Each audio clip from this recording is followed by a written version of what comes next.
بسم اللہ الرحمن الرحیم۔ سورہ یاسین کا پہلا رکوع میں شروع کرنے لگا ہوں اور 22ویں پارے کا 18واں رکوع۔ مختصر لفظی ترجمہ پہلے ہوگا، پھر انشاءاللہ اس کی تفسیر۔ بسم اللہ الرحمن الرحیم۔ یاسین حروف مقطعات میں سے ہے۔ والقرآن الحکیم، واو کے بعد جب اگلے حرف پہ زیر آ رہا ہو تو یہ واو قسمیہ ہوتی ہے۔ والقرآن، قسم ہے قرآن کی، الحکیم جو حکمت والا ہے۔ حکمت سے مراد عقل مندی کی باتیں اس کے اندر۔ انک لمن المرسلین، اللہ نے قرآن کی قسم اٹھا کے فرمایا اے محمد صلی اللہ علیہ وسلم بے شک آپ لمن المرسلین، لام تاکید کے لیے، من المرسلین پیغمبروں میں سے ہیں جن کو بھیجا گیا ہے۔ علی صراط مستقیم، آپ سیدھے راستے پر ہیں۔ تنزیل العزیز، یہ نازل کرنا ہے اس زبردست غالب کی طرف سے۔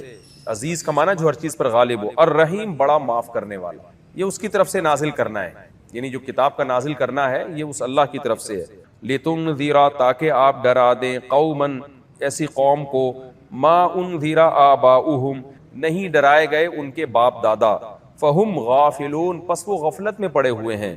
لقد حق القول، تحقیق قول ثابت ہو چکا ہے، علی اکثرہم ان میں سے اکثر لوگوں پر، فہم لا یؤمنون پس یہ لوگ ایمان نہیں لے کر آئیں گے۔ قول کم سے مراد تقدیر میں جو ان کی بدعمالیوں کے سبب اللہ نے اپنے علم سے ایک بات لکھ دی ہے نا، دلوں پر جو مہر لگنے والی بات، تو وہ بات ان میں سے اکثر لوگوں پہ ثابت ہو چکی ہے۔ القول سے مراد مخصوص قول ہے کہ ان کے دلوں پر مہر لگ گئی ہے، ایمان نہیں لے کر آئیں گے۔ تو ان میں سے اکثر لوگوں پر اللہ کا جو قول ہے، عذاب کا قول، آسان ترجمہ آپ یوں کر لیں، عذاب کا قول، وہ ثابت ہو چکا ہے۔ فہم لا یؤمنون پس یہ ایمان نہیں لے کر آئیں گے۔ انا جعلنا، بے شک ہم نے بنایا ہے، فی اعناقہم ان کی گردنوں میں، عنق گردن کو کہتے ہیں، اعناق اس کی جمع آتی ہے، اغلالا طوق ڈالے ہوئے ہیں، فہی الی الاذقان پس یہ طوق جو ہیں الی الاذقان ذقن تک ہے، ذقن کی جمع اذقان آتی ہے، ذقن تھوڑی کو کہتے ہیں، نیچے تھوڑی ہوتی ہے، یہ جو طوق ہے نا یہ گردنوں تک ہیں۔ فہم مقمحون، اقماح کا معنی گردن کو اٹھانا، یعنی تو مقمحون ان کی گردنیں اٹھائی گئی ہیں، یعنی ایسے گلے میں ہم نے ان کے طوق یوں کر کے ڈال دیے ہیں کہ اب یہ گردن نیچی کر کے سیدھا راستہ دیکھنا چاہیں تو دیکھ نہیں سکتے، بلکہ یہ گردنیں ان کی اٹھا لی گئی ہیں اوپر کی طرف، سیدھا راستہ اب ان کو نظر نہیں آئے گا۔ وَجَعَلْنَا مِن بَيْنِ أَيْدِيهِمْ اور بنایا ہے ہم نے ان کے سامنے، سدن ایک دیوار، صد رکاوٹ کو کہتے ہیں، دیوار بھی رکاوٹ ہوتی ہے نا، اور دیوار کو بھی کہا جاتا ہے۔ وَمِن خَلْفِهِمْ سَدًّا اور ان کے پیچھے بھی ہم نے دیوار کھڑی کر دی ہے۔ فَأَغْشَيْنَاهُمْ پس ہم نے ان کو ڈھانپ لیا ہے، یعنی چاروں طرف سے ڈھانپ لیا ہے۔ فَهُمْ لَا يُبْصِرُونَ پس اب یہ دیکھتے نہیں ہیں۔ وَسَوَاءٌ عَلَيْهِمْ اور برابر ہے ان کے اوپر یہ بات، أَأَنذَرْتَهُمْ کہ کیا آپ ان کو ڈرائیں، ام لم تنذرهم یا آپ ان کو نہ ڈرائیں، لا یؤمنون یہ ایمان لانے والے نہیں ہیں، یعنی برابر ہے کہ ڈرائیں یا نہ ڈرائیں۔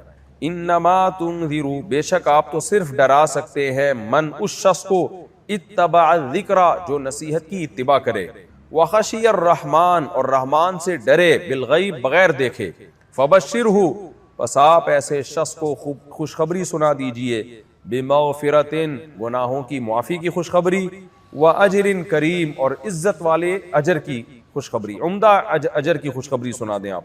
انا اصل میں اننا تھا، بے شک ہم، نحنو ہم، نحیی الموتى ہم مردوں کو زندہ کریں گے، ونکتب اور ہم لکھ رہے ہیں، ما قدموا ان اعمال کو جو یہ آگے بھیج رہے ہیں، یعنی اپنے ہاتھوں سے جو اعمال کر کے یہ آگے بھیج رہے ہیں ہم ان کو بھی لکھ رہے ہیں، وآثارہم اور ان کے نشانات، اثر کی جمع آثار، یعنی اعمال کے جو نشانات ہی پیچھے چھوڑ کے جا رہے ہیں وہ بھی ہم لکھ رہے ہیں۔ نشانات سے مراد ہے کوئی بھی آپ نیکی کرتے ہیں تو اس کے جو اثرات سوسائٹی پہ پڑتے ہیں، یا کوئی بھی جب آپ برائی کرتے ہیں تو اس کے جو اثرات، اس کو صدقہ جاریہ بھی کہا جا سکتا ہے، گناہ جاریہ بھی کہا جا سکتا ہے، یعنی جو بھی آپ کرتے ہیں نا تو اس کے پیچھے جو اثرات ہوتے ہیں وہ سب ہم لکھ رہے ہیں۔ وَكُلَّ شَيْءٍ اور ہر چیز، احصیناہ ہم نے اس کو محفوظ کر رکھا ہے، احصاء کا معنی گن رکھا ہے، شمار کر رکھا ہے، یعنی ضبط کر رکھا ہے ہم نے اس کو، فی امام مبین ایک ایسی کتاب میں جو بالکل واضح ہے۔ امام سے مراد لوح محفوظ، کیونکہ وہ پہلے ہے نا، امام پہلے ہوتا ہے، تو اسی کے حساب سے سب کچھ دنیا میں ہو رہا ہے۔ تو ہم نے سب چیزیں پہلے سے کتاب میں لکھی ہوئی ہیں کہ کون نیکی کر کے، یعنی اس کی نیکیاں اس کی برائیاں، اللہ کا علم کامل ہے۔ یہ لفظی ترجمہ ہو گیا، اب ہم اس کی تفسیر کی طرف چلتے ہیں۔ آسان تفسیر ہے، آپ نے ترجمے میں ہی کافی تفسیر ہو چکی ہے، تفسیر کی طرف چلتے ہیں جی ہم۔ بسم اللہ الرحمن الرحیم، یاسین والقرآن الحکیم، قسم ہے قرآن کی جو حکمت والی کتاب ہے. حکمت کا مطلب بہت حکمت کی باتیں ہیں. لوگ بڑی عقل مندی کی کوئی باتیں کر رہا ہو, بڑی باریک باتیں کر رہا ہو, ہم کہتے ہیں نا یار یہ بڑی پتے کی بات کر گیا, بڑی حکمت کی بات کر گیا. قرآن کی تو ساری باتیں الحمد سے لے کے والناس تک حکمت کی باتیں ہیں. انک لمن المرسلین, اللہ نے قرآن کی قسم اٹھا کے فرمایا کہ بے شک آپ پیغمبروں میں سے ہیں. یعنی قرآن خود گواہ ہے. کوئی قرآن پڑھے گا نا اسے اندازہ ہو جائے گا کہ محمد صلی اللہ علیہ وسلم جھوٹے نہیں ہو سکتے. جھوٹے لوگ ایسا کلام پیش کر ہی نہیں سکتے, اور ان کی باتوں میں تضاد ہوتا ہے, ان کی باتوں میں مطلب چھپا ہوا ہوتا ہے. تو ایسی پاکیزہ تعلیمات کسی جھوٹے کی ہو نہیں سکتی. یہ سید الانبیاء صلی اللہ علیہ وسلم جو قرآن پیش کر رہے ہیں یہ اللہ کی طرف سے, اور یہ قرآن خود آپ کے نبی ہونے کی دلیل ہے. علی صراط مستقیم, اللہ فرماتے ہیں آپ پیغمبروں میں سے بھی ہیں اور سیدھے راستے پر ہیں, کیونکہ صبح و شام آپ کو تانے ہی یہ ملتے تھے کہ آپ سیدھے راستے سے ہٹ گئے ہیں. تو اللہ کہہ رہا ہے ایسا نہیں ہے, یہ قرآن گواہ ہے کہ آپ پیغمبروں میں سے بھی ہیں اور آپ سیدھے راستے پر بھی ہیں. تنزیل العزیز الرحیم, اور اس کتاب کا نازل کرنا ہے اس زبردست غالب بادشاہ کی طرف سے جو غالب بھی ہے, الرحیم, اور بڑا رحم کرنے والا ہے. تبھی لوگ اس کا انکار کر رہے ہیں, لیکن فوراً عذاب دیتا نہیں ہے, مہلت دیتا ہے لوگوں کو. نازل کرنا کیوں ہے, کیوں نازل کیا جی ہم نے اس قرآن کو, اس کا ٹاپک کیا ہے؟ ہر کتاب کا ایک ٹاپک ہوتا ہے نا, فزکس کا ایک ٹاپک ہے, کیمسٹری کا ایک ٹاپک ہے, اور ہسٹری کی کتابیں ان کا ایک خاص ٹاپک ہوتا ہے, اخباروں کا ایک الگ ٹاپک ہوتا ہے, ہر تحریر کا کوئی نہ کوئی ٹاپک ہوتا ہے, اس کا مقصد ہوتا ہے. تو اللہ کہتے ہیں اس کتاب کا ایک مقصد ہے, لِتُنذِرَ قَوْمًا مَّا أُنذِرَ آبَاؤُهُمْ, اس کا مقصد ہے آپ ان لوگوں کو ڈرا دیں جن کے باپ دادوں کو ڈرایا نہیں گیا, ان کے پاس کوئی پیغمبر نہیں آیا, یا پیغمبر آئے لیکن ان کی تعلیمات محو ہو چکی ہیں, یہ بھی اسی میں داخل ہیں, جیسے عیسیٰ علیہ السلام, موسیٰ علیہ السلام. تو آپ ان لوگوں کو ڈرا دیں. فَهُمْ غَافِلُونَ, پس وہ غفلت میں پڑے ہوئے ہیں, ہر چیز میں ترقی کی باتیں کر رہے ہیں, ہر چیز میں آگے بڑھنے کی کوشش کر رہے ہیں, لیکن آخرت بھول گئے. وہ یہ بھول گئے کہ ان کو کیوں پیدا کیا گیا ہے, لِيَبْلُوَكُمْ أَيُّكُمْ أَحْسَنُ عَمَلًا, ہم نے بنایا اس لیے تھا کہ ہم دیکھ رہے ہیں کہ کون ہمیں مان کے آتا ہے, ہماری مان کے چلتا ہے, اور کون ہماری نافرمانی کر کے آتا ہے. تو ان کو آپ ڈرا دیں جو غفلت میں پڑے ہوئے ہیں. لَقَدْ حَقَّ الْقَوْلُ عَلَىٰ أَكْثَرِهِمْ, تو کیا جب آپ ان کو ڈرائیں گے تو سارے ایمان لے آئیں گے؟ ایک اشکال ہوتا ہے, جب یہ قرآن انسانوں کے سامنے رکھا جائے گا تو سارے ڈر جائیں گے. اللہ کہتے ہیں نہیں, ایسا نہیں ہے. لَقَدْ حَقَّ الْقَوْلُ عَلَىٰ أَكْثَرِهِمْ, سارے نہیں ڈریں گے, سارے اس کو مانیں گے بھی نہیں, بہت سے مان کے فالو بھی نہیں کریں گے. تو پھر آپ نے نا امید نہیں ہونا. کیوں؟ ان میں سے بہت سو پر اللہ کا قول جو عذاب کا قول ہے وہ ثابت ہو چکا ہے, ان کی ہٹ دھرمی کی وجہ سے, ان کی ضد کی وجہ سے. کچھ لوگ دنیا میں اتنے مست ہو چکے ہیں کہ ان کے دل کالے ہو چکے ہیں برائیاں کر کر کے, حق سمجھنے کی صلاحیت ختم ہو چکی ہے. تو اللہ کہتے ہیں ان میں سے اکثر لوگ ایمان نہیں لے کر آئیں گے. فَهُمْ لَا يُؤْمِنُونَ, ان پر اللہ کا عذاب ثابت ہو چکا ہے. تو ان کی پرواہ نہیں کرنی ہے, بس آپ نے تبلیغ کا کام کرنا ہے, اور یہ نہیں دیکھنا کہ کون ایمان لا رہا ہے کون نہیں لا رہا, تو وہ نہیں لے کر آئیں گے. کیوں؟ اس کی اللہ نے وجہ بیان کی کہ ہم نے ان کی بدعمالیوں کے سبب ان کو اندھا کر دیا. تو دو بڑی پیاری اللہ نے مثالیں دی ہیں کہ ان کی مثال ایسے ہے کہ انا جعلنا فی اعناقہم اغلالا, کہ ہم نے ان کی گردنوں میں توق ڈال دی ہیں. جیسے ایک آدمی کو سیدھا راستہ نظر نہ آ رہا ہو تو کسی نے اس کو راستہ دکھایا کہ بھئی یہ ہے سیدھا راستہ, لیکن ایک تیسرے آدمی نے آ کے کیا کیا, اس کی گردن اوپر کر کے نا گلے میں زنجیریں ڈال دی, توق ڈال دی ہے, اور اب وہ بیچارہ نیچے دیکھ ہی نہیں سکتا نا, اوپر ہی دیکھ رہا ہے, تو اس کو سیدھا راستہ کہاں نظر آئے گا. تو اللہ کہتے ہیں ان کی بدعمالیاں ہیں جن کی وجہ سے ہم نے ان کی گردنوں میں توق ڈال کے ان کو جکڑ لیا ہے. یہ بھی ایک کنایہ ہے, بلاغت ہے, یعنی ایک ماحول میں جکڑے گئے ہیں. یہ بت پرستی کا ماحول, سیکولرزم کا ماحول, اور نام نہاد جو لبرلزم ہے ان کا ماحول, خدا کے انکار کا ماحول, مادہ پرستی کا ماحول. یہ آیت قیامت تک آنے والے انسانوں کے لیے جو کلچر سے متاثر ہیں, کہ کلچر کی جو کڑیاں ہیں نا, اور کلچر کی جو توق ہے وہ ان کے گردن میں ہے, وہ ان کو ادھر ادھر دیکھنا ہی نہیں دیتا. وہ ایک خاص سمت میں ان کی گردنوں کو اس نے گھما دیا ہے. بہت بلاغت ہے اس آیت میں, خاص سمت میں اس توق نے ان کی گردنوں کو گھما دیا, وہ ادھر ہی دیکھ رہے ہیں. بھائی یہ سیدھا دیکھ ہی نہیں سکتے. تو آج بھی دیکھ لیں آپ کلچر کے جو ڈسے ہوئے ہیں, کوئی گوروں کو فالو کر رہا ہے, کوئی جو ہے یہاں کے جو ہے وہ ایتھیسٹ ہیں ان کو فالو کر رہا ہے. بس ہر شخص نے کلچر کو اپنا خدا بنا رکھا ہے. تو اللہ کہتے ہیں ان کے گلے میں ہم نے ایسے توق ڈال دیے ہیں, یہ گردنوں کو انہوں نے اٹھا کے رکھا ہوا ہے, سیدھا دیکھنے ہی نہیں دے رہی وہ توق ان کو. فَهِيَ إِلَى الْأَذْقَانِ فَهُمْ مُقْمَحُونَ, پس ان کی گردنیں اوپر اٹھی ہوئی ہیں. وَجَعَلْنَا مِن بَيْنِ أَيْدِيهِمْ سَدًّا وَمِن خَلْفِهِمْ سَدًّا, اور ایک اور اللہ نے مثال دی کہ ہم نے ان کے آگے بھی دیوار کھڑی کر دی ہے, پیچھے بھی دیوار کھڑی کر دی ہے. تو جس کے آگے پیچھے چاروں طرف دیوار ہو اسے کہاں نظر آئے گا؟ وہ تو بس اندھیرے, یعنی حواس باختہ ہو کر کبھی ادھر قدم رکھے گا کبھی ادھر قدم رکھے گا, اس کو نظر نہیں آئے گا. تو ان کو نظر ہی نہیں آ رہا ہے کہ صحیح راستہ کیا ہے غلط راستہ کیا ہے, بس اندھوں کی طرح چلتے چلے جا رہے ہیں. فاغشیناہم، پس ہم نے ان کو ڈھانپ لیا ہے فہم لا یبصرون، اب یہ دیکھ ہی نہیں سکتے ہیں۔ تو اب جب دو اللہ نے مثالیں دی تو آگے فرمایا کہ وسواء علیہم، آپ پر برابر ہے۔ اس میں نبی صلی اللہ علیہ وسلم سے بھی خطاب ہے، قیامت تک آنے والے جو بھی مبلغین ہیں، جو بھی دین کی دعوت کا کام کر رہے ہیں، سب سے خطاب ہے کہ برابر ہے۔ انذرتہم، کہ آپ ان کو ڈرائیں، ام لم تنذرہم، یا نہ ڈرائیں، فہم لا یؤمنون، یہ ایمان نہیں لے کر آئیں گے۔ تو کون لوگ ایمان لے کر آئیں گے؟ انما تنذر من اتبع الذکر، ایسے لوگ بھی ہیں جو نصیحت کی اتباع کرتے ہیں، یعنی کرنا چاہتے ہیں۔ میں نے بار بار بتایا نا کہ قرآن مجید میں بہت دفعہ فعل بول کر ارادہ فعل مراد ہوتا ہے، تو اتباع کہہ کر ارادہ اتباع مراد ہے، یعنی جو اتباع کرنا چاہتے ہیں، جو اس جستجو میں ہیں کہ ہمیں کوئی صحیح بات ملے تو ہم اس کو فالو کریں۔ جس آدمی نے قسم اٹھائی ہوئی ہے کہ بھائی مجھے صحیح غلط سے لینا دینا ہی نہیں ہے، ایک آدمی کسی شخص کے پاس جا کے کہتا ہے نا کہ تو نے فلاں سے قرضہ لیا تھا تو بھول گیا ہے، تو واپس کرنا، تو اگر وہ عقل مند ہوگا تو کہے گا اچھا مجھے یاد دلاؤ، میں تو واقعی مجھے یاد نہیں ہے، کچھ علامات بتاؤ، کچھ گواہ پیش کرو، تو میں دیکھتا ہوں اگر واقعی مجھے یاد آ جاتا ہے یا کوئی تحریر ملتی ہے تو دے دوں گا، اور نہیں ملتی کوئی ثبوت تو پھر میں تو نہیں دوں گا۔ یہ حق پرست ہونے کی علامت ہے۔ اور ایک وہ ہے کہ آپ نے جا کے بتایا بھائی تم نے فلاں سے قرضہ لیا تھا، وہ کہتا ہے بھائی لیا تھا یا نہیں لیا تھا مجھے اس سے بحث ہی نہیں ہے، میں تحقیق میں پڑھوں گا ہی نہیں، تو یہ علامت ہے بھائی یہ ضدی اور ہٹ دھرم ہے، اس سے کوئی غرض ہی نہیں ہے کہ کسی پہ ظلم کروں یا نہ کروں۔ یہی حال اللہ نے بیان کیا، انما تنذر من اتبع الذکر، اللہ کہتے ہیں آپ انہی لوگوں کو ڈرا سکتے ہیں جو نصیحت کی اتباع کرتے ہیں، جن کی عادت ہے کہ جب ان کو صحیح بات ملے نصیحت کی تو اس کو فالو کریں۔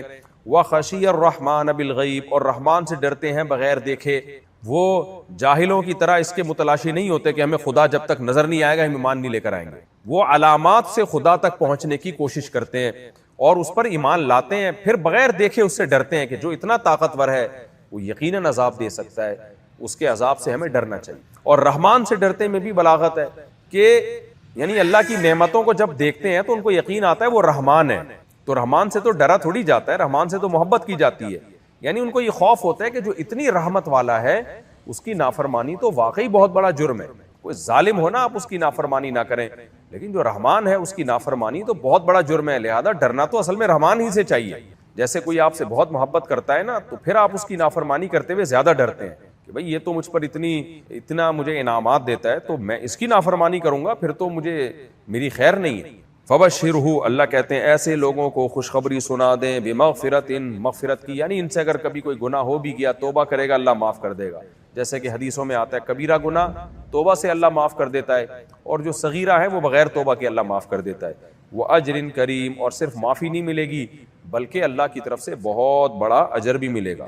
اب اجر چونکہ ظاہر ہے آخرت میں ملے گا تو فوراً شیطان دل میں وسوسے ڈالتا ہے بھائی کب ملے گا، یہ دنیا میں تو کچھ بھی نہیں ہو رہا، ایمان لانے والے اور نہ لانے والے، اللہ کے فرما بردار اور نافرمان سب مزے اڑا رہے ہیں، ایک ہی جیسے ہیں، اور بہت دفعہ تو فرما بردار لوگ مصیبتوں میں ہوتے ہیں، تو اللہ نے کہا ذرا تم ٹھہر جاؤ میں بتاتا ہوں کب ملے گا۔ انا نحن، بے شک ہم جو ہیں، نحیی الموتى، ہم مردوں کو زندہ کریں گے۔ بار بار اللہ ایک بات ریپیٹ کر رہے ہیں قرآن، او بھائی مر کے ختم نہیں ہو رہے، ہم زندہ کریں گے۔ وَنَكْتُبُ، پھر زندہ کر کے اللہ حساب کیسے دے گا؟ تو اتنے کروڑوں اربوں لوگ دنیا میں آئیں گے، ایک ایک عمل کس نے کیا کیا، کس نے کیا برائی کی، کیا اچھائی کی، کیسے پتا چلے گا تجھے؟ اللہ کہتے ہیں ایک تو میرا علم ویسے ہی کامل ہے لیکن میں لکھ بھی رہا ہوں حجت تمام کرنے کے لیے۔ وَنَكْتُبُ، میں لکھ رہا ہوں، مَا قَدَّمُوا، ان اعمال کو جو تم آگے بھیج رہے ہو، وَآثَارَهُمْ، اور ان اعمال کے اثرات کو بھی۔ حدیثوں سے یہ بات ثابت ہے کہ جو اچھا عمل کرتا ہے، نیکی کرتا ہے، تو اس کو نیکی کا بھی اجر ملتا ہے، اور اس نیکی کے اثرات جب تک قیامت تک قائم رہیں گے نا وہ بھی اس کے لیے صدقہ جاریہ بنے گا۔ جیسے آپ نے کوئی کنواں کھدوا دیا، کوئی مدرسہ بنوا دیا، تو نیکی کی آپ نے نا، تو اس کے اثرات جب تک قیامت تک رہیں گے اس کا بھی اثر ملے گا۔ آپ نے کوئی برائی کی بنیاد رکھ دی، جیسے قابیل نے حابیل کو قتل کر کے قتل کی بنیاد رکھی، تو حدیث میں آتا ہے اس کے جو قیامت تک جو بھی اثرات ہوں گے نا اس میں حابیل کا بھی کچھ نہ کچھ حصہ، قابیل کا بھی کچھ نہ کچھ حصہ ہوگا اس قتل میں۔ تو اللہ نے فرمایا جو کچھ تم آگے بھیج رہے ہو اور تمہارے آثار، ان اعمال کے آثار سب کو ہم لکھ رہے ہیں۔ وَكُلَّ شَيْءٍ أَحْصَيْنَاهُ فِي إِمَامٍ مُبِينٍ، اور ہر چیز کو ہم نے پہلے سے احاطہ کیا ہوا ہے ایک لوح محفوظ میں۔ یہ تو ہم حجت تمام کرنے کے لیے، لیکن اللہ کا علم تو پہلے سے کامل ہے نا، اس کو تو پتہ ہے کون نیکی کرے گا کون برائی کرے گا، لیکن حجت تمام کرنے کے لیے اللہ نے اس کے بعد بھی لکھنے کا انتظام کیا ہوا ہے، تو تمہارا سب لکھا ہوا تمہارے قیامت کے دن سامنے آ جائے گا۔ یہ رکوع الحمدللہ کمپلیٹ ہو گیا سورہ یاسین کا۔ اب ہم چلتے ہیں جی اگلے رکوع کی طرف، سورہ یاسین کے اگلے رکوع کی طرف۔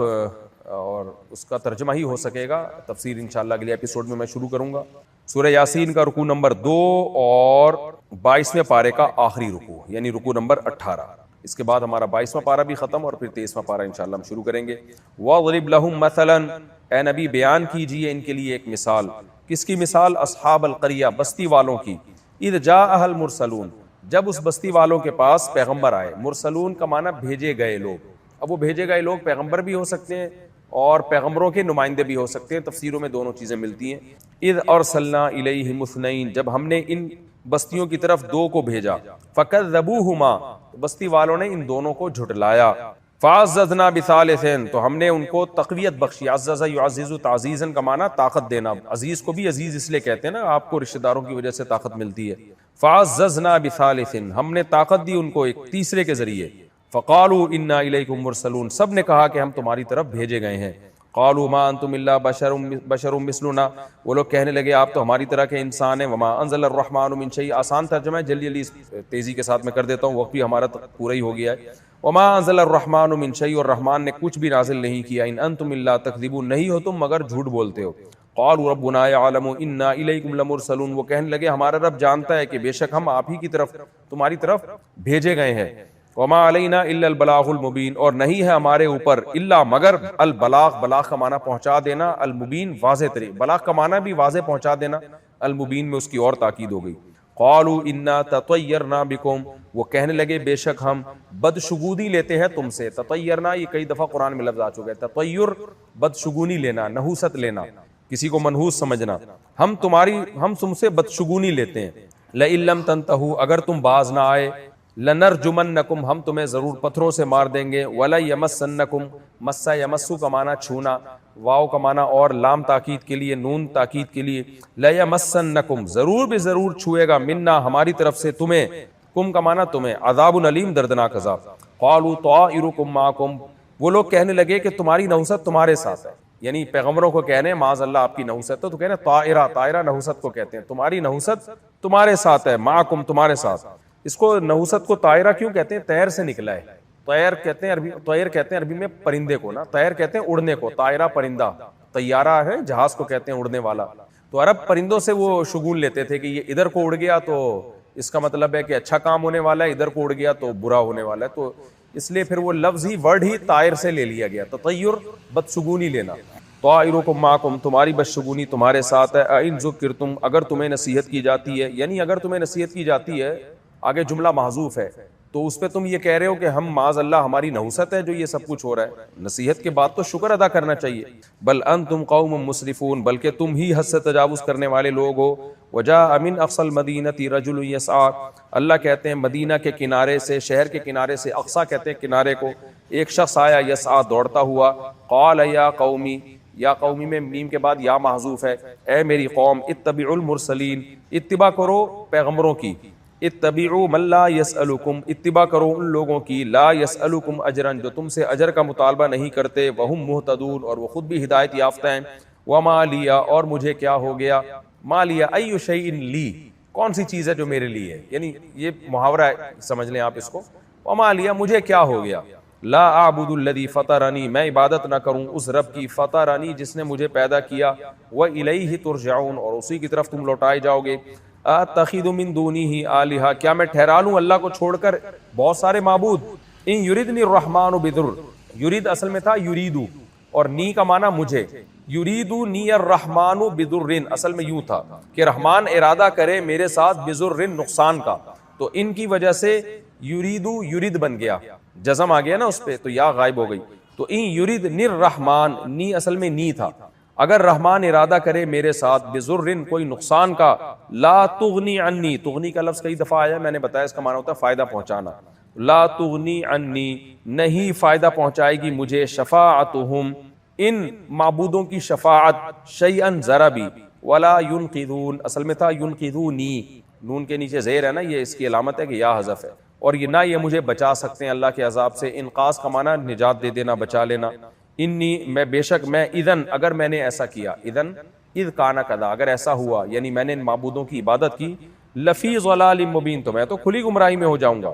انی آمنت بربکم، بے شک میں ایمان لایا تمہارے رب پر، فاسمعون، فاسمعون میں بھی نون کے بعد یا محذوف ہے، فاسمعونی میری بات کو تم سنو، قیلا کہا گیا ادخل الجنہ داخل ہو جا جنت میں، قالا وہ کہنے لگا یا لیت قومی ہائے کاش میری قوم یعلمون جان لے، بما کیا جان لے، ما غفر علی ربی کہ کیا میرے رب نے میری، یعنی بما یہ ما زائدہ ہے نا، فعل کے اوپر داخل ہوتی ہے جب حرف جر آ رہا ہے اس کے اوپر، اس کو یا ما مصدریہ بھی ہو سکتی ہے، یعنی میرے رب نے میری کیسی مغفرت کر دی ہے، وجعلنی من المکرمین اور بنا دیا ہے مجھے عزت دار لوگوں میں، وما انزلنا علی قومہ من بعدہ اور ہم نے نازل نہیں کی اس کی قوم پر، من بعدہ اس شخص کے شہید ہونے کے بعد، من جند من السماء کوئی لشکر آسمان سے، وما کننا منزلین اور نہ ہم نازل کرنے والے تھے، یعنی ہمارا کوئی ارادہ نہیں تھا، ان کانت الا صیحۃ واحدۃ نہیں تھی وہ مگر ایک، وہ سے مراد وہ عذاب، نہیں تھی وہ مگر ایک صیحۃ واحدہ زور کی آواز، فاذا ہم خامدون اذا مفاجاتی ہے اچانک وہ خامدون بجھ کے رہ گئے، خمد کہتے ہیں آگ کا بجھنا، تو ایسے جیسے بڑی قومیں تھی بجھ گئیں وہ سب، یا حسرتن علی العباد اللہ کہتے ہیں ہائے اے افسوس، یعنی اللہ تعالیٰ بھی انسانوں ہم سے جو عربی میں کلام نازل ہوا ہے نا تو انہی محاوروں میں کلام نازل ہوا ہے جو عرب میں استعمال ہوتے تھے، یا حسرتن ہائے افسوس علی العباد بندوں پر، ما یاتیہم من رسول نہیں آتے ان کے پاس کوئی رسول، الا کانوا بہ یستہزئون مگر یہ اس کا مذاق اڑاتے ہیں، الم یروا کم اہلکنا کیا انہوں نے دیکھا نہیں ہے کتنے ہی ہلاک کر دی ہم نے، قبلہم من القرون ان سے پہلے بہت سی بستیاں، انہم الیہم لا یرجعون تو کیا یہ دیکھتے نہیں ہیں کہ وہ بستیاں ان کی طرف لوٹتی نہیں ہیں، وَإِن كُلٌّ لَمَّا جَمِيعٌ لَدَيْنَا ان یہ نفی والا ہے اور لما یہ اللہ کے معنی میں، وَإِن كُلٌّ لَمَّا اور نہیں ہے مگر سب کے سب، جمیع تمام کی تمام، لدینا محضرون ہمارے سامنے حاضر کی جائیں گی، ساری بستیاں ہمارے سامنے ایک دن حاضر کی جائیں گی۔ وَاضْرِبْ لَهُمْ مَثَلًا أَصْحَابَ الْقَرْيَةِ آپ بیان کیجئے ان کے لیے ایک مثال، اصحاب القریہ بستی والوں کی، صاحب کا لفظ والے کے معنی میں آتا ہے، اذ جاء المرسلون جب ان بستی والوں کے پاس آئے مرسلون جن کو بھیجا گیا تھا۔ دیکھیں رسول کا لفظ اصطلاحی اعتبار سے تو انبیاء پر اس کا اطلاق ہوتا ہے، نبی کو کہتے ہیں، اور وہ نبی جو صاحب شریعت نبی ہو باقاعدہ، جن کو ایک نئی شریعت ملی ہو، لیکن رسول عربی میں ہر پیغمبر کو بھی کہا جاتا ہے، یعنی جو بھی پیغام لے کے جاتا ہے، جو بھی میسنجر ہوتا ہے۔ تو اب اس آیت کی تفسیر میں مفسرین کا اختلاف ہے کہ یہ جو مرسلون تھے جن کو بھیجا گیا، یہ کیا اللہ کے پیغمبر تھے یا پیغمبروں کی طرف سے بھیجے گئے میسنجر تھے، یعنی علماء تھے، مبلغ تھے؟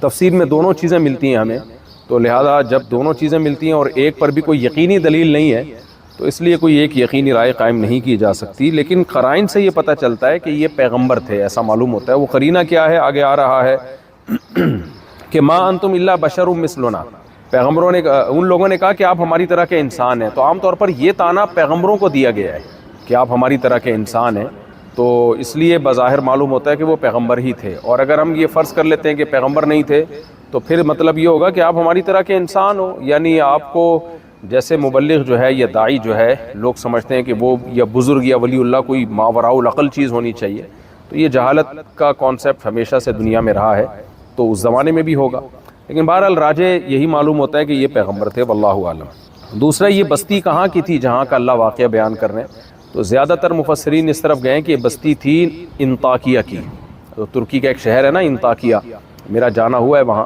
تو وہاں کا بھی واقعہ ہے، اور اس میں جو شخص دوڑتا ہوا آیا تھا جس نے اپنی قوم کو کہا کہ ان لوگوں کی دعوت پر ایمان لے آؤ، تو اس کا نام بھی جو پچھلی آسمانی کتابیں ان میں حبیب نجار کہتے ہیں بڑھئی کو، حبیب نام لکھا ہوا ہے، اور پچھلی آسمانی کتابوں میں اگر کوئی مضمون ہمیں ملتا ہے اور ہماری شریعت اس کے خلاف نہیں ہے تو اس کے بارے میں بھی نبی صلی اللہ علیہ وسلم کی واضح تعلیمات موجود ہیں کہ آپ صلی اللہ علیہ وسلم نے فرمایا لا تصدقوه ولا تکذبوه، کہ بنی اسرائیل کی باتوں کو نہ صحیح کہو نہ غلط کہو، بلکہ دوسری حدیث میں آتا ہے حدثوا عن بنی اسرائیل، کہ بنی اسرائیل کی باتوں کو آگے نقل بھی کر سکتے ہو کیونکہ ان کی ایک ہسٹری کی حیثیت ہے، ان کی تاریخی حیثیت ہے، تو ہسٹری اگر کسی بھی کتاب سے ہمیں مل جائے تو جب تک اس کے غلط ہونے کی دلیل نہ ہو تو اس کو آگے نقل کرنے میں کوئی حرج نہیں ہے، تو دو شرطوں کے ساتھ، ایک یہ کہ وہ ہماری شریعت کے اگینسٹ نہ ہو، دوسرا یہ کہ اس سے کوئی شرعی مسئلہ نہ ثابت ہو رہا ہو، تو شرعی مسئلہ اگر ثابت ہو رہا ہے تو شرعی مسئلے کے لیے قرآن اور صحیح حدیث کا ہونا ضروری ہے۔ تو زیادہ تر مفسرین اس طرف گئے ہیں کہ یہ بستی انطاکیہ کی تھی، اس کے بارے میں کافی قرائن ملتے ہیں، علامہ ابن کثیر رحمہ اللہ نے اس پہ رد کیا ہے، کہا کہ یہ انطاکیہ نہیں تھی، لیکن اس رد کا بھی علماء نے جواب دیا ہے مفسرین نے تو یقینی طور پر میں نے پہلے آپ سے عرض کیا کہ نہیں کہا جا سکتا، لیکن زیادہ تر قرائن اسی کے ہیں کہ یہ انطاکیہ کی تھی۔ اللہ تعالیٰ فرماتے ہیں ان کو بستی والوں کی مثال بیان کریں، اذ جاء المرسلون، جب ان کے پاس پیغمبر آئے، اذ ارسلنا الیہم اثنین، جب ہم نے ان بستی والوں کی طرف اثنین دو کو بھیجا، فکذبوہما، بستی والوں نے ان دونوں کو جھٹلایا، فعززنا بثالثین، ہم نے تیسرے کے ذریعے ان کو تقویت دی، طاقت دی۔ عزیز رشتہ داروں کو بھی کہا جاتا ہے جن سے آپ کو سپورٹ ملتی ہے، تو عزیز کا صحیح لفظ ہوگا سپورٹر۔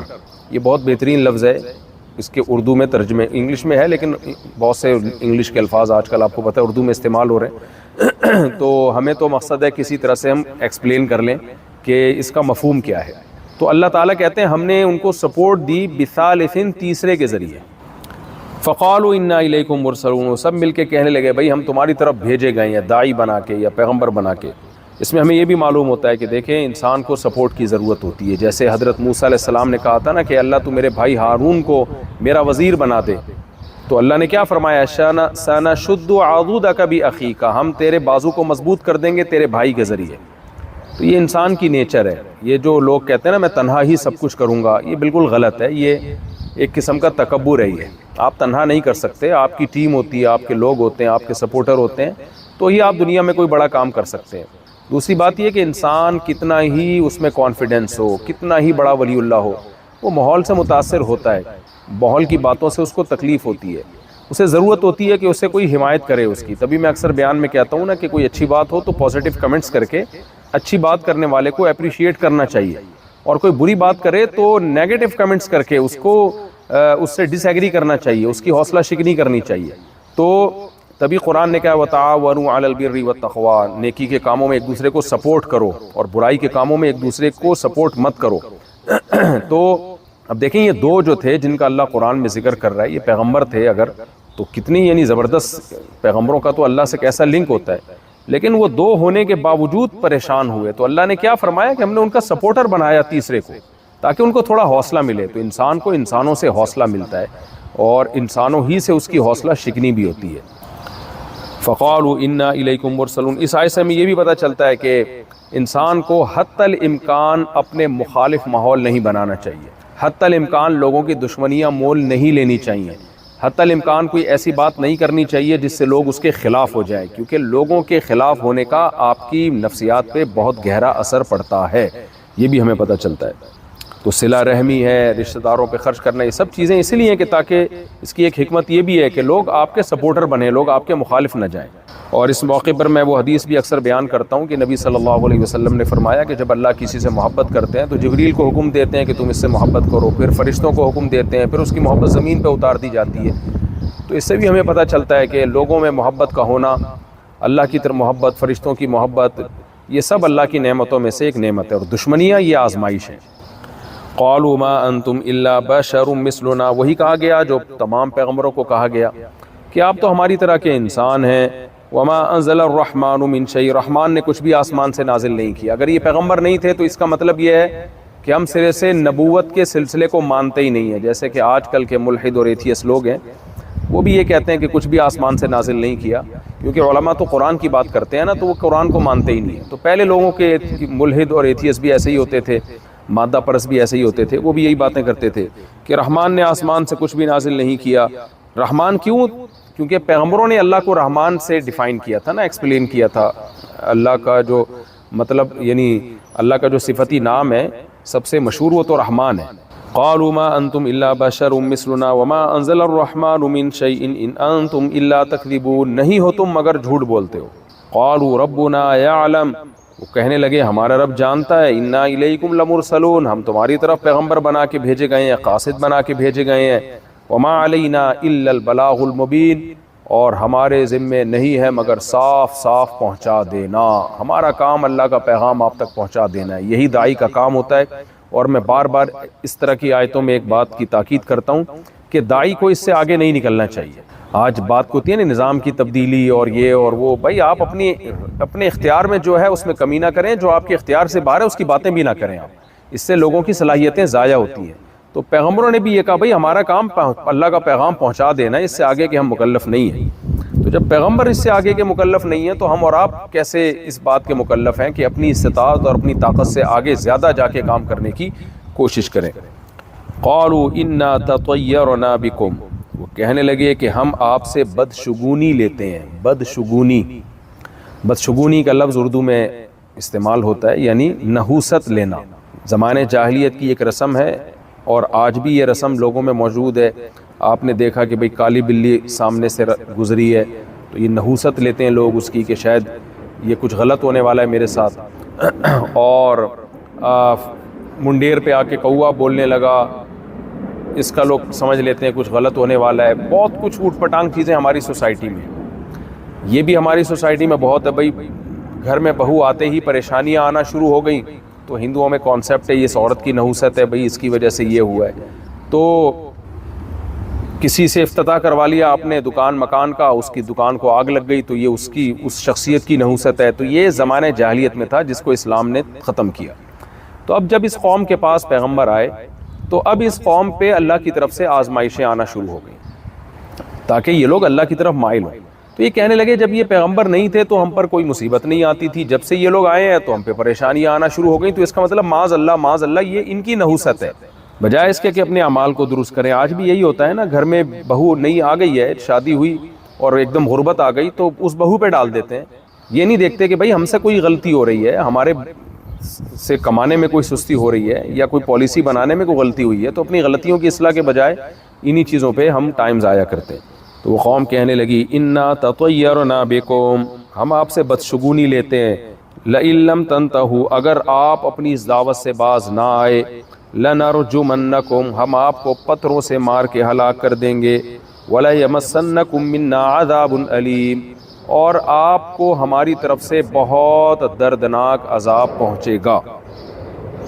قالوا طائرکم معکم، وہ کہنے لگے تمہاری نحوست تمہارے ساتھ ہے.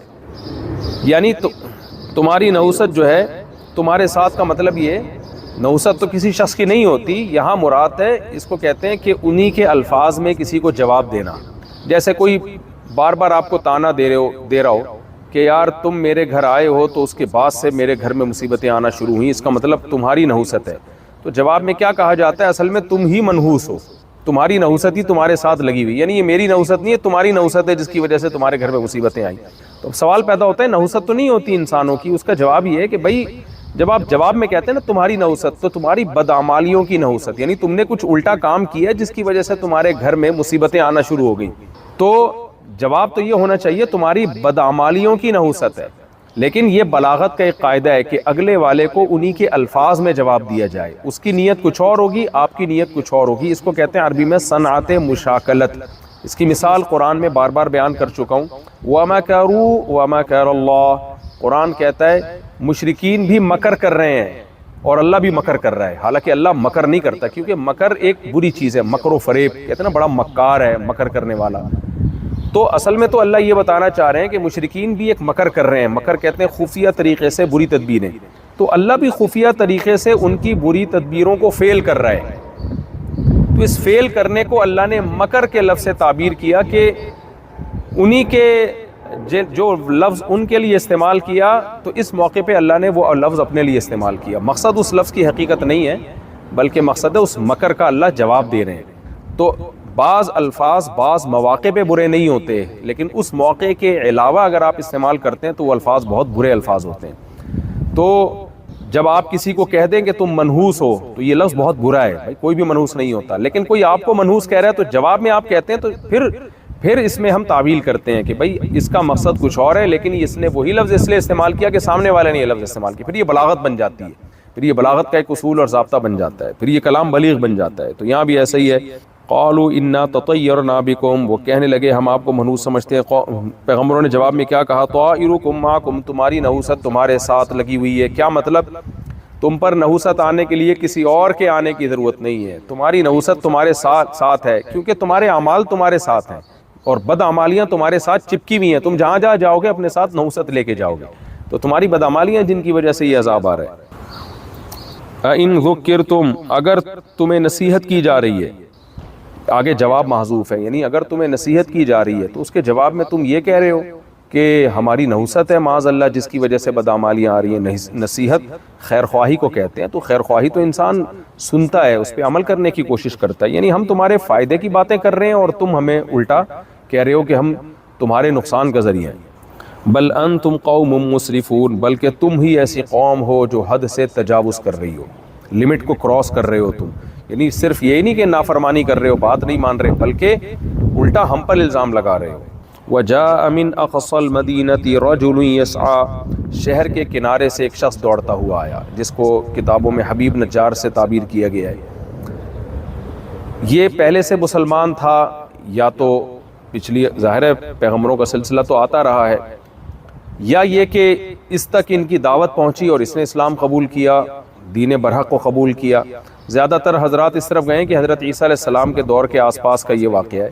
تو یا تو یہ ان کی یعنی اس نے جو ہے ان کی دعوت اس تک پہنچی. بہرحال یہ مسلمان ہو گیا اور آ کے دوڑتا ہوا آیا.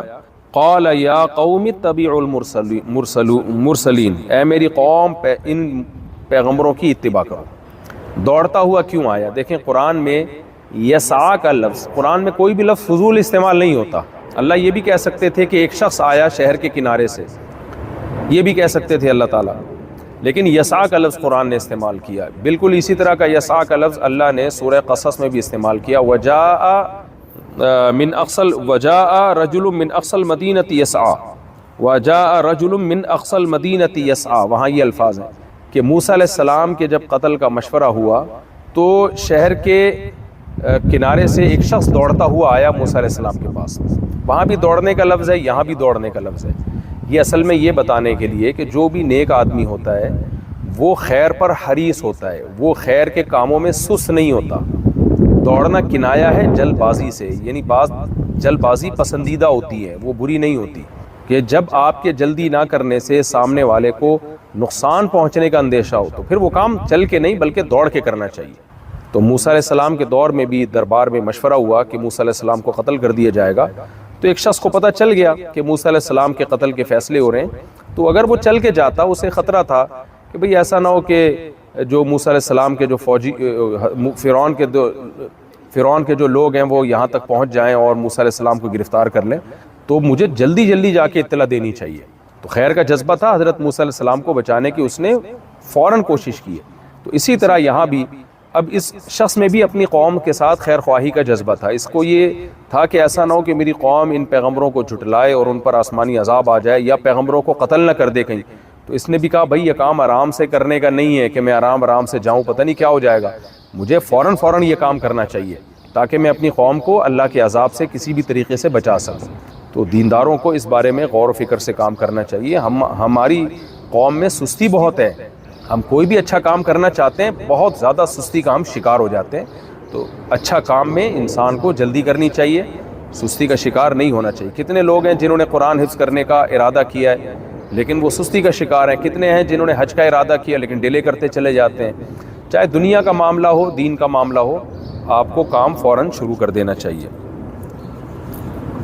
وجاء من اقصى المدینة رجل يسعى قال یا قوم اتبعوا المرسلین اتبعوا من لا يسألكم اجرا وهم مهتدون. دوڑتا ہوا آیا اور کہنے لگا ہے میری قوم ان پیغمبروں کی اتباع کرو اور ان لوگوں کی اتباع کرو جو تم سے کوئی اجر کا مطالبہ نہیں کرتے اور وہ خود بھی سیدھے راستے پر ہیں. یہ ہے مختصر اور جامع تبلیغ. کیونکہ دوڑتا ہوا آیا نا, اس کو ڈر تھا کہ قوم جلد بازی میں کوئی الٹا کام کرے گی. تو جلد بازی میں دلائل بھی پھر مختصر دیے جاتے ہیں, لمبے چوڑے دلائل. پہلی بات یہ کہ بھائی دیکھیں, جب بھی کوئی غلط چیز کی دعوت دیتا ہے, غلط طرف لوگوں کو بلاتا ہے, تو اس میں اس کا کوئی مفاد ہوتا ہے. تو اس نے قوم کو بتا دیا ان کا کوئی مفاد نہیں ہے. مفاد میں دو چیزیں ہوتی ہیں, یا تو شہرت کا بھوکا یا پیسوں کا بھوکا ہوتا ہے. دو ہی چیزیں ہوتی ہیں باطل لوگوں کے. تو شہرت کے تو یہ ہے نہیں, اس لیے کہ پوری قوم سے ٹکر لی ہے انہوں نے, پوری قوم اگینسٹ ہوئی ہوئی ہے, ان کو تو قتل ہونے کا ڈر ہے. دوسرا پیسوں کی, پیسے یہ کس سے مانگ رہے ہیں, تم سے تھوڑی مانگ رہے ہیں. تو کون دے رہا ہے, کوئی بھی نہیں دے رہا یہاں پہ. تو یہ دو چیزیں ان کے اخلاص کی دلیل ہیں. اور دوسری بات یہ کہ خود بھی سیدھے راستے پر ہیں.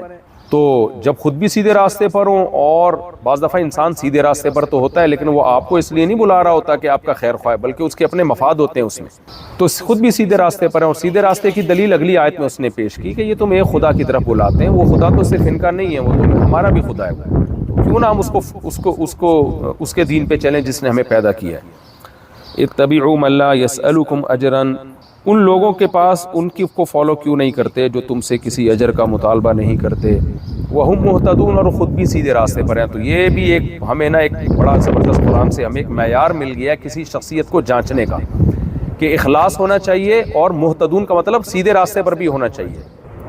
بعض دفعہ اخلاص نہیں ہوتا، ایسے شخص کو بھی فالو نہ کریں، اور بعض دفعہ اخلاص ہوتا ہے لیکن علم نہیں ہوتا جس کی وجہ سے وہ خود سیدھے راستے پر نہیں ہوتا۔ تو صرف اخلاص بھی کافی نہیں ہے کہ آپ کسی کو اپنا رہبر بنائیں۔ بہت سے جاہل پیر ہوتے ہیں، مخلص ہوتے ہیں، لیکن جہالت کی وجہ سے خود بھی گمراہ ہوتے ہیں، لوگوں کو بھی گمراہ کرتے ہیں۔ وَمَا لِيَ لَا أَعْبُدُ الَّذِي فَطَرَنِي، اب کہ یہ ہدایت یافتہ کیوں ہیں اس کی دلیل بتا رہا ہے یہ شخص۔ وَمَا لِيَ لَا أَعْبُدُ الَّذِي فَطَرَنِي، مجھے کیا ہو گیا کہ میں ایسی ذات کی عبادت نہ کروں جس نے مجھے پیدا کیا، وَإِلَيْهِ تُرْجَعُونَ، اور اسی کی طرف تم سب نے لوٹ کر جانا ہے، تو حساب و کتاب تو وہ دے گا۔ أَأَتَّخِذُ مِن دُونِهِ آلِهَةً، کیا میں اس اللہ کو چھوڑ کر معبود بنا لوں، بہت سارے معبود گڑھ لوں۔ إِن يُرِدْنِ الرَّحْمَنُ بِضُرٍّ، اگر رحمان مجھے کوئی نقصان پہنچانے کا ارادہ کرے گا، لَا تُغْنِ عَنِّي شَفَاعَتُهُمْ شَيْئًا، تو ان معبودوں کی شفاعت مجھے کوئی فائدہ نہیں پہنچائے گی۔ ان بتوں کی عبادت تو اسی لیے کرتے ہیں نا مشرک کہ یہ ہمیں آخرت میں فائدہ پہنچائیں گے، یہ کچھ بھی نہیں کر سکتے۔ وَلَا يُنْقِذُونَ، اور نہ یہ مجھے عذاب سے بچا سکتے ہیں۔ انی اذن، اگر میں نے ایسا کیا تو میں لفی ضلال مبین، میں کھلی ہوئی گمراہی میں ہوں گا۔ انی آمنت بربکم فاسمعون، اس نے شروع میں اپنے ایمان کو چھپایا، اس کی وجہ یہ تھی کہ تاکہ یہ لوگ اس کی دعوت سن سکیں۔ اس سے ہمیں یہ بھی پتہ چلتا ہے کہ کسی مصلحت سے اپنے ایمان کو وقتی طور پہ چھپایا جا سکتا ہے۔ یہ تو نہیں کہا جا سکتا کہ میں کافر ہوں، یہ تو مذاق میں بھی جائز نہیں ہے، لیکن ایمان کو کافر کہنے کی اجازت، اپنے آپ کو یعنی کافر ڈکلیئر کرنے کی اجازت اس وقت ہے، ڈکلیئر تو نہیں کہیں گے، یعنی ظاہر کرنے کی اجازت کہ اس وقت ہے جب آپ کو جان کا خطرہ ہو۔ جب جان کا خطرہ ہو یا بہت طویل عرصے کی قید یا بہت زیادہ شدید مار پیٹ کا خطرہ ہو، تو پھر انسان اپنی جان بچانے کے لیے اپنے آپ کو کافر کہہ سکتا ہے، تو وہ تو ایک الگ بات ہے، وہ تو یہ مسئلہ تو میں پہلے کئی بار بیان کر چکا ہوں۔ لیکن اپنے آپ کو مومن شو کرنا ہر جگہ ضروری نہیں ہے۔ ایک تو ہے نا کہ اپنے آپ کو کافر کہنا، وہ تو اجازت نہیں ہے سوائے چند صورتوں کے۔ ایک ہے کہ اپنے آپ کو یہ شو نہ کرنا کہ میں مسلم ہوں، ہر جگہ تو یہ شو نہیں کرتا، تو یہ مصلحتاً جائز ہے۔ اب جیسے یہ نوجوان آیا، اس نے یہ نہیں کہا کہ میں بھی تمہارے مذہب پر ہوں، تمہارے دین پر ہوں، یہ تو حرام تھا کہنا، لیکن یہ بھی شو نہیں کیا کہ میں مسلمان ہوں، اس لیے کہ اگر یہ شو کر دیتا کہ میں ایمان لے آیا ہوں تو پھر یہ لوگ اس کی بات ہی نہ سنتے، یہ شروع میں ہی اس سے دشمنی مول لیتے۔ تو پہلے اس نے دین کی دعوت دی، ان کو سمجھایا، اور جب دیکھا کہ یہ نہیں مان رہے ہیں تو پھر کہہ دیا انی آمنت بربکم، کیونکہ اب موٹیویشن کے لیے بعض دفعہ کہنا پڑتا ہے کہ بھائی دیکھو میں بھی ایمان لے آیا ہوں تو اب تم بھی ایمان لے کر آؤ۔ انی آمنت بربکم فاسمعون، میں تمہارے رب پر ایمان لے آیا ہوں، تم میری بات سنو۔ قیل ادخل الجنہ، کہا گیا کہ جنت میں داخل ہو جا۔ یہ ہے صنعت اندماج، بلاغت کا ایک اصول ہے کہ کچھ چیزیں حذف کر دی جاتی ہیں، ایک دم انسان یعنی ٹو دا پوائنٹ بات کی طرف جب آ جاتا ہے اور بیچ کے سارے پہلوؤں کو حذف کر دیا جائے تو یہ بھی، اس میں بھی بلاغت، یعنی بعض دفعہ یہ چیز بھی کلام میں بہت جان پیدا کر دیتی ہے۔ تو اللہ کہتے ہیں قیل ادخل الجنہ، کہا گیا جنت میں داخل ہو جائے۔ کیا مطلب؟ جیسے ہی اس نے یہ کہا ہے اتنی جلدی اس کو قتل کیا گیا کہ گویا قرآن نے اس قتل کے واقعے کو ہی حذف کر دیا، کہ بس اس نے کا یہ کہنا تھا کہ میں تمہارے رب پر ایمان لے آیا، تم میری بات سنو، یہ کہا اور اس کو قتل کر دیا، اور قتل کرتے ہی اللہ نے اس کو جنت میں داخل کر دیا۔ تو یہ اتنا آنن فانن یہ کام ہوا ہے کہ قرآن کہتا ہے بس یوں سمجھو کہ اس نے یہ کہا کہ میں ایمان لے آیا اور اللہ نے اسے کہا کہ جنت میں داخل ہو جا۔ تو یہ بتانے کے لیے کہ جنت میں اور انسان میں چند سیکنڈوں کا بھی فاصلہ ہو سکتا ہے، اور یہ کتنی بڑی کامیابی ہے ایمان اور عمل صالح پر قائم رہنا۔ یہ شخص صرف مومن نہیں تھا بلکہ عمل صالح بھی تھا کہ اس قوم میں جا کے اپنے ایمان کا اس نے اظہار کیا۔ قیل ادخل الجنہ، کہا گیا جنت میں داخل ہو جا۔ قال یا لیت قومی یعلمون، کہنے لگا ہائے کاش میری قوم کو پتہ چل جائے، بما غفر لی ربی، کہ کیسے میرے رب نے میری مغفرت کی، وجعلنی من المکرمین، اور کیسے عزت دار لوگوں میں اس نے مجھے بنایا، یعنی کیسا مجھے عزت، مکرمین یعنی اس نے جب دیکھا نا اور بھی بہت سارے لوگ ہیں مکرم، اکرام کیے گئے لوگ جن کا اکرام کیا گیا ہے، کیسے لوگ ہیں یہاں پہ، تو اللہ نے مجھے بھی ان لوگوں میں شامل کر لیا، تو کاش میری قوم کو یہ پتہ چل جائے۔ بہت سے علماء نے اس آیت سے استدلال کیا ہے قبر کے عذاب اور قبر کے ثواب کا، کیونکہ جنت میں تو ہم آخرت میں داخل ہوں گے، حساب و کتاب ہوگا، وہ تو ایک بڑا طویل سلسلہ ہے، تو یہ برزخ ہی مراد ہو سکتی ہے، اس سے قرآن کے ظاہر سے یہی پتہ چلتا ہے۔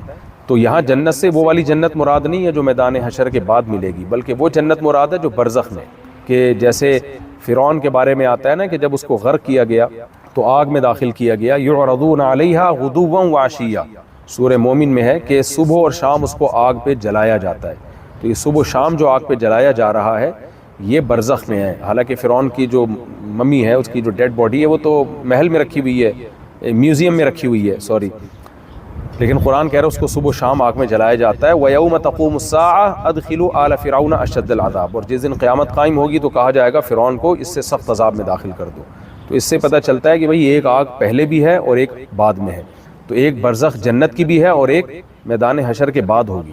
تو بڑی جنت جو حقیقی جنت ہے وہ میدان حشر کے بعد قائم ہوگی، لیکن ایک برزخ کی بھی ایک جنت ہے جو جس کی پوری حقیقت اللہ ہی جانتا ہے۔ حدیثوں میں اس کی مختصر تشریح آئی ہے کہ جنت کی کھڑکی کھول دی جاتی ہے، رزق دیا جاتا ہے، تو اور شہداء کے لیے خاص طور پر۔ تو یہ تو چونکہ شہید تھا تو اللہ تک کہتے ہیں کہ اس سے کہا گیا جنت میں داخل ہو جا، تو جیسے ہی داخل ہوا ہے اس نے کہا، جو بھی برزخ کی جنت ہے، قال یا لیت قومی یعلمون، ہائے کاش میری قوم کو پتہ چل جائے۔ یعنی وہ تو یہ دیکھ رہا ہے نا انہوں نے میری گردن اڑائی اور میں ادھر کیسے نعم میں اور نعمتوں میں داخل ہوا ہوں، تو میری قوم کو پتہ چل جائے کہ چند سیکنڈ کے فاصلے پر آگ ہے اور چند سیکنڈ کے فاصلے پر جنت ہے۔ تو کاش میری قوم یہ منظر دیکھ لے تو وہ سارے کے سارے مومن ہو جائیں۔ اس سے بھی پتہ چلتا ہے کہ اس کے دل میں اب بھی اپنی قوم کی خیر خواہی کا کتنا جذبہ تھا۔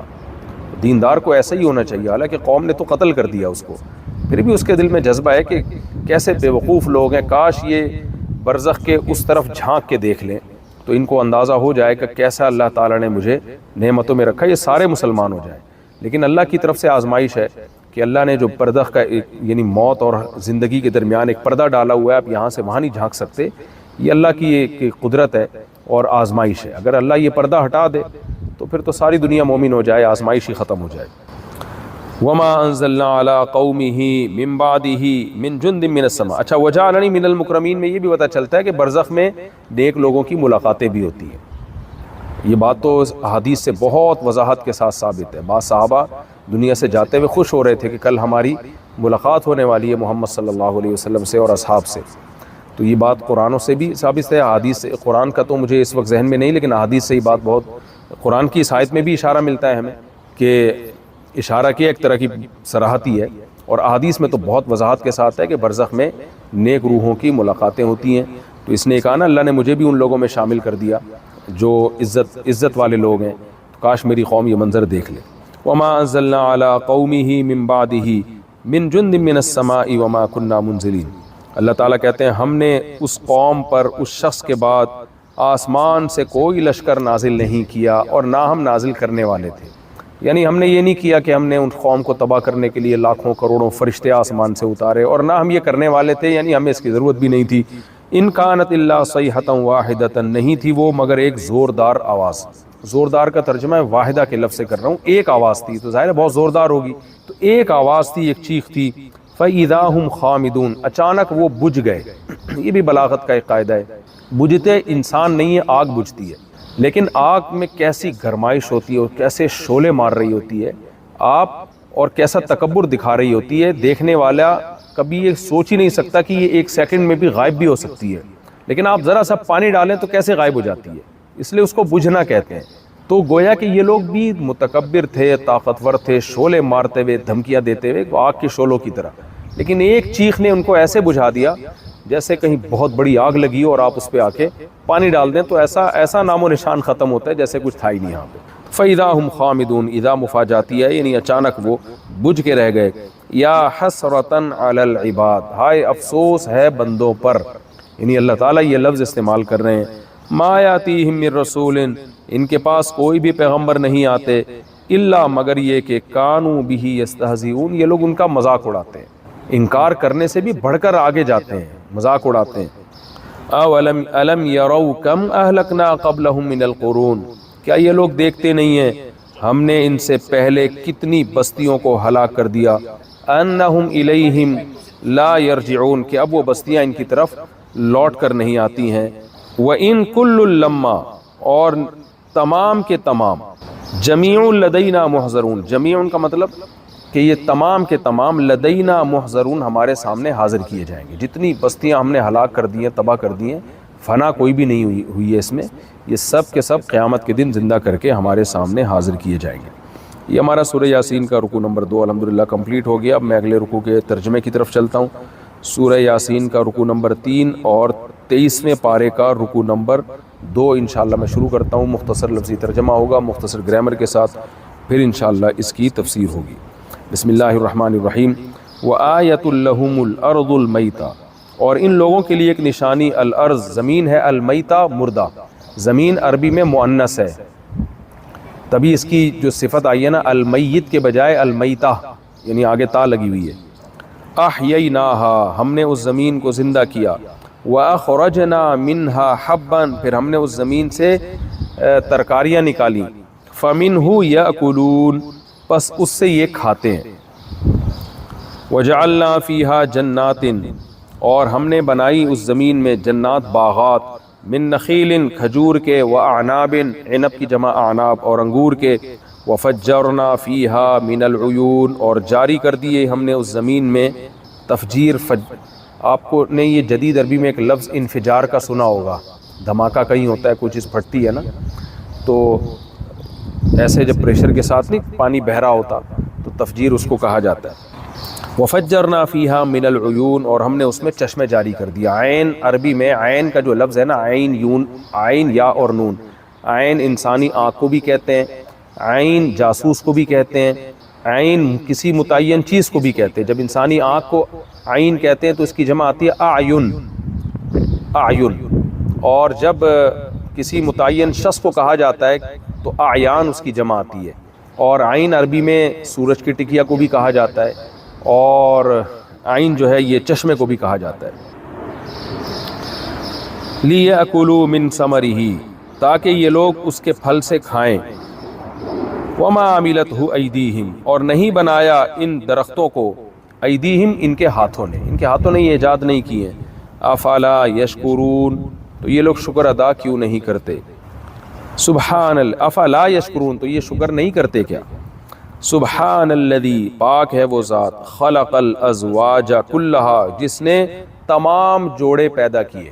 زوج پیر کو کہتے ہیں، مرد کے مقابلے میں عورت کو زوج، اور عورت کے مقابلے میں شوہر کو زوج. نر کے مقابلے میں مادہ کو زوج، اور مادہ کے مقابلے میں نر کو زوج کہا جائے گا. تو جوڑے پیدا کیے. مما، ان چیزوں کے بھی، تم بت الارض، جن کو زمین اگاتی ہے، یعنی پودوں میں بھی جوڑے پیدا کیے اس نے. ومن انفسہم، اور ان کی ذات میں بھی جوڑے پیدا کیے جیسے مرد اور عورت. ومما، اور ان چیزوں میں بھی، لا یعلمون، مما اصل میں تھا من ما، اور ان چیزوں میں بھی لا یعلمون، جن کو لوگ نہیں جانتے، ان میں بھی پیئرنگ کا پورا نظام اللہ نے بنایا ہوا ہے. وآیۃ لہم اللیل، اور ان کے لیے نشانی رات ہے. نسلخ منہ النہار، ہم اس رات سے دن کو کھینچ لیتے ہیں. سلخ کھال اتارنا ہوتا ہے نا جانور کی، جیسے ہم کھال اتارتے ہیں، اس کو بھی سلخ کہا جاتا ہے. تو رات کو ہم دن سے کھینچ لیتے ہیں، یعنی رات کی گویا چادر ہے جس کو ایسے کر کے ہم اتارتے ہیں تو دن آ جاتا ہے. دن گویا ایک چادر کی طرح ہے جس کو ہم کھینچ لیتے ہیں، اتار لیتے ہیں، اور رات آ جاتی ہے. فَإِذَا هُمْ مُظْلِمُونَ، تو اچانک یہ لوگ، اظلم یظلم اظلاما، اندھیرے میں آ جانا. مظلم اندھیری رات کو بھی کہا جاتا ہے، لیلۃ مظلمۃ. اور اظلم الرجل، انسان اندھیرے میں ہو گیا. جیسے آپ بیٹھے ہوئے اچانک اندھیرا ہو جائے تو آپ یوں کہہ سکتے ہو اظلمت، یعنی میں اندھیرے میں آ گیا ہوں. فَإِذَا هُمْ مُظْلِمُونَ، اچانک یہ اندھیرے میں ہو جاتے ہیں. وَالشَّمْسُ تَجْرِي، اور سورج چل رہا ہے. لِمُسْتَقَرٍ، استقرار قرار سے نکلا ہے، قرار ٹھکانے کو بولتے ہیں، کہتے ہیں نا قرار آ گیا، طبیعت کو سکون آ گیا. مستقر اصل میں تھا مستقرر، باب استفعال ہے نا، استقرار، استخراج. میں نے جب شروع کے 8 لیکچروں میں آپ کو بتایا تھا تفسیر کے کہ مکان کے لیے، کسی جگہ کے لیے مستفعل یا مفعل کا وزن استعمال ہوتا ہے. جب ثلاثی مجرد ہو تو مفعل کا وزن، اور باب جو ثلاثی مزید فی کے ابواب ہیں، ثلاثی مجرد اور مزید فی تو آپ کے ذہن میں نہیں ہوگا، لیکن بس اتنا ذہن میں رکھیں کہ یہ جو مستفعل یا مکرم، یہ ظرف جگہ کے معنی میں. مستقر قرار گاہ، ٹھکانہ. تو اللہ کہتے ہیں والشمس تجری، سورج چل رہا ہے. سورج کا لفظ بھی عربی میں مؤنث ہے، تبھی یجری کے بجائے اس کے لیے تجری کا لفظ استعمال ہوا ہے. وہ چل رہا ہے لمستقر، ایک ٹھکانے کے لیے. لہا جو سورج کے لیے، یعنی سورج کے لیے ہم نے ایک ٹھکانہ بنایا ہوا ہے. ٹھکانے سے مراد جو سورج کی رہائش گاہ ہے، وہی اس کا جو مدار ہے وہ رہائش گاہ ہی ہے نا، وہیں رہتا ہے، ادھر ادھر نہیں جاتا اس سے کہیں. تو وہ چل رہا ہے اس ٹھکانے کے لیے کا مطلب اس ٹھکانے سے ہٹتا نہیں ہے. انسان قرار حاصل کرتا ہے نا اپنے مکان کے لیے، تو مکان کے لیے کا مطلب مکان میں، یا مکان اس مکان کے لیے اس کو ٹھکانہ دیا ہوا ہے اللہ نے، جو ہمیں دیا ہوا ہے، جو ہمارے لیے. وَالشَّمْسُ تَجْرِي لِمُسْتَقَرٍّ لَهَا، سورج چل رہا ہے اس ٹھکانے کے لیے، لہا جو ٹھکانہ سورج کے لیے ہے. ذَلِكَ تقدیر، یہ مینجمنٹ ہے. بار بار یہ لفظ میں بتا چکا ہوں، عربی میں تقدیر کہتے ہیں اندازہ، اندازے سے مراد باقاعدہ یعنی ایڈجسٹمنٹ. کسی چیز کو آپ قدرنا فیہ السیر ہے نا، داؤد علیہ السلام کے بارے میں اللہ نے فرمایا کہ ہم نے ان کو کڑیاں بنانے کا حکم دیا، قدرنا فیہ السیر، کہ وہ کیا قدرنا فیہ السیر نہیں، قدر فی السرد. داؤد علیہ السلام کو حکم دیا کہ ان کڑیوں کو جوڑنے میں آپ خوب ایڈجسٹمنٹ کریں اس کی، یعنی بہت اچھی طرح سے ایڈجسٹ کریں اس کو. تو تقدیر کا معنی کسی چیز کو بہترین طریقے سے ایڈجسٹ کرنا، مینجمنٹ کے ساتھ، یعنی اس میں کوئی اس کو مینج کرنا. تو ان تمام معنوں میں، جس کو عربی میں اردو میں نظم کہا جاتا ہے، کہ ایک نظم کے ساتھ کوئی کام کرنا، یعنی ایسے نہیں ہو رہا کہ کوئی مینجمنٹ ہی نہیں ہے، بس اوٹ پٹانگ طریقے سے کائنات چل رہی ہو. تو ذالک تقدیر، یہ مینجمنٹ ہے، العزیز زبردست، غالب کی، العلیم جو جاننے والا ہے. تفسیر میں پھر انشاءاللہ مزید اس کی ڈیٹیل بتاؤں گا. یعنی یہ سورج کا جو چلنا ہے یہ مینجمنٹ ہے ایک ایسے بادشاہ کی طرف سے جو زبردست غالب بھی ہے اور علم بھی رکھتا ہے. والقمر قدرناہ، اور چاند قدرناہ، ہم نے، دیکھیں یہاں بھی قدرنا کا لفظ آیا نا، قدر یقدر تقدیرا، اس کے بھی ہم نے اس کو بھی ایک مینجمنٹ کے تحت لے کر آئے، یعنی اس کا بھی ہم نے ایک اندازہ ٹھہرایا ہے باقاعدہ. منازل، منزلوں کے اعتبار سے. منزلوں کا مطلب جیسے 29 یا 30 منزلیں ہوتی ہیں نا چاند کی، ایسی موومنٹ اس کی رکھی ہے کہ ہر موومنٹ میں ایک الگ رزلٹ ہمارے سامنے آ رہا ہوتا ہے. تو اس کو اللہ نے قدرناہ منازل سے تعبیر کیا کہ ہم نے اس کے اندازہ ٹھہرایا ایک منزلوں کے اعتبار سے.